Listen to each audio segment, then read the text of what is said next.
तो नमस्कार मेरे प्यारे दोस्तों। 1 अक्टूबर का जो एसएससी एमटीएस का थर्ड शिफ्ट का जो एग्जाम होने वाला था वो समाप्त हो चुके हैं। तो जो लोग एग्जाम देकर के आए हैं उनके द्वारा जो प्रश्न बताए गए हैं उसको और उसके आधार पर मैं आपको कुछ एक्स्ट्रा प्रश्न बताने वाला हूँ, पढ़ाने वाला हूँ, जो आपके एग्जाम के दृष्टिकोण से बहुत ही ज्यादा महत्वपूर्ण होने वाला है। और यहाँ से प्रश्न आपको अपने एग्जाम के पेपर में 100% देखने को जरूर मिलेंगे। तो आप इस वीडियो को बगैर स्किप किए हुए पूरा जरूर देखिएगा। और अब जो कहां से प्रश्न पूछे जा रहे हैं मैं आपको वो भी बताने वाला हूं इस क्लास के वीडियो में। तो बात करें पहला प्रश्न का, तो बथुकम्मा किस राज्य का प्रसिद्ध लोक नृत्य है? यह प्रश्न पूछा गया था कि बथुकम्मा जो है ये कौन से राज्य का प्रसिद्ध लोक नृत्य है।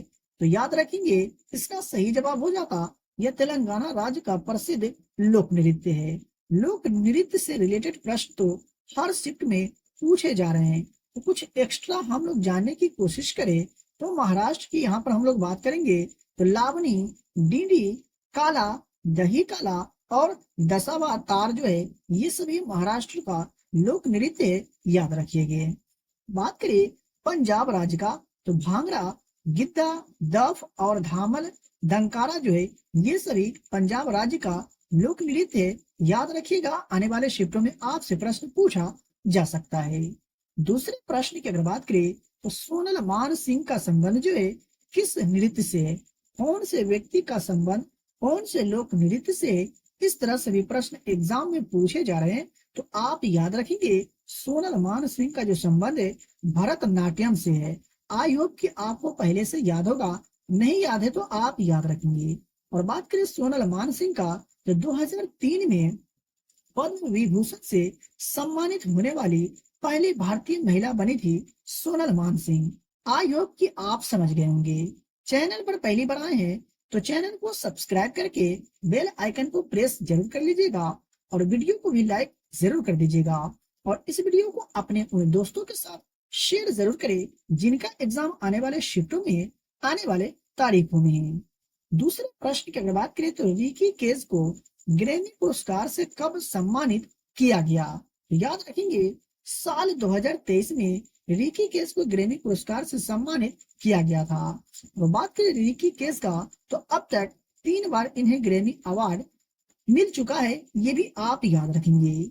देख लेते हैं दूसरे प्रश्न को। तो बात करें अगला प्रश्न का, तो बहुत ही ज्यादा महत्वपूर्ण है यह प्रश्न अपने आप में, क्योंकि काफी बार यह जो प्रश्न एग्जाम में पूछा जा चुका है। राज्य की नीति निर्देशक सिद्धांत यानी डीपीएसपी का जो उल्लेख है भारतीय संविधान के कौन से अनुच्छेद में और कौन से भाग में है? तो याद रखेंगे मेरे प्यारे दोस्तों, अनुच्छेद 36 से 51 में राज्य के नीति निर्देशक सिद्धांत यानी डीपीएसपी, और भारतीय संविधान के भाग 4 में इसका उल्लेख किया गया है, याद रखेंगे। और डीपीएसपी यानी राज्य के नीति निर्देशक सिद्धांत को किस देश के संविधान से लिया गया था? तो आयरलैंड के संविधान से। ये भी आप याद रखेंगे क्योंकि यहाँ से प्रश्न एग्जाम में काफी बार पूछा जा चुका है। दूसरे प्रश्न की अगर बात करें तो अंतिम मुगल सम्राट कौन था? याद रखेंगे बहादुर शाह जफर जो था ये अंतिम मुगल सम्राट था, जिसका शासनकाल 19वीं शताब्दी के बीच में खत्म हुआ था। देख लेते हैं अगले प्रश्न को। तो हम लोग बात करें यहाँ पर ओणम त्योहार का, तो ओणम त्योहार जो मुख्य रूप से किस राज्य में मनाया जाता है? तो विभिन्न राज्यों का त्योहार भी एग्जाम में पूछा जा रहा है, तो याद रखेंगे यह केरल राज्य में मनाया जाता है। और बात करें हम लोग तमिलनाडु का, तो तमिलनाडु राज्य में पोंगल और थीपुसु मनाया जाता है, याद रखिएगा।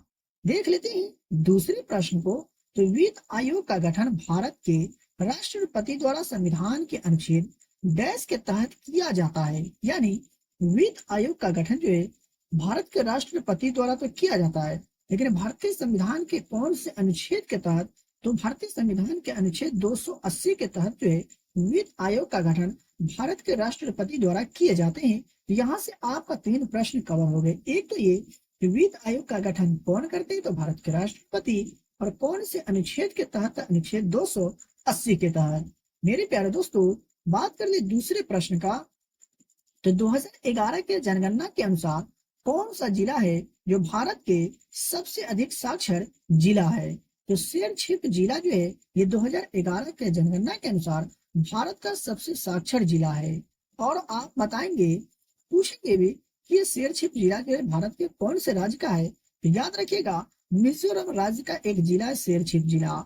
दूसरे प्रश्न की अगर बात किया जाए, तो सिरका का रासायनिक नाम और सूत्र जो है क्या होता है? तो एसिटिक एसिड और CH3COOH इसका रासायनिक सूत्र होता है, याद रखेंगे। एसएससी एमटीएस का जो एग्जाम होता है और उनमें जो प्रश्न पूछे जाते हैं, यानी ये 10th लेवल का है, तो आपको जरूर मालूम होगा कि 10th लेवल का ही एग्जाम में प्रश्न पूछे जाते हैं। बात करें दूसरे प्रश्न का, तो भारत में पहली बार सती प्रथा को कब समाप्त किया गया था? तो 1829 में भारत में पहली बार सती प्रथा को समाप्त किया गया था। यह भी प्रश्न काफी बार एसएससी के एग्जाम में पूछा जा चुका है। दूसरे प्रश्न की अगर बात करें, तो अनुच्छेद 352 के तहत पहली बार राष्ट्रीय आपातकाल कब घोषित किया गया था? तो अनुच्छेद 352 के तहत पहली बार राष्ट्रीय आपातकाल की घोषणा की अगर बात करें, तो भारत चीन युद्ध के दौरान 26 अक्टूबर 1962 को भारत में पहली बार राष्ट्रीय आपातकाल घोषित किया गया था। यहाँ से भी आपको 2 से 3 प्रश्न कवर हो गए। एक तो ये कि राष्ट्रीय आपातकाल की घोषणा किस अनुच्छेद के तहत की जाती है? तो 352 के तहत। और पहली बार राष्ट्रीय आपातकाल की घोषणा कब की गई? तो 26 अक्टूबर 1962 को भारत चीन युद्ध के दौरान। आई होप कि आपको समझ में आ गया होगा। बात कर ले दूसरे प्रश्न का, तो दिल्ली में लाल किला निर्माण का श्रेय किसे दिया जाता है? यानी दिल्ली में जो लाल किला का निर्माण किया गया, इसका श्रेय किसे दिया जाता है? तो शाहजहां को दिया जाता है दिल्ली में लाल किले का निर्माण का श्रेय। शाहजहां से रिलेटेड प्रश्न सेकंड शिफ्ट के एग्जाम में पूछ लिए गए थे, तो आने वाले शिफ्टों में भी आपसे प्रश्न पूछा जा सकता है।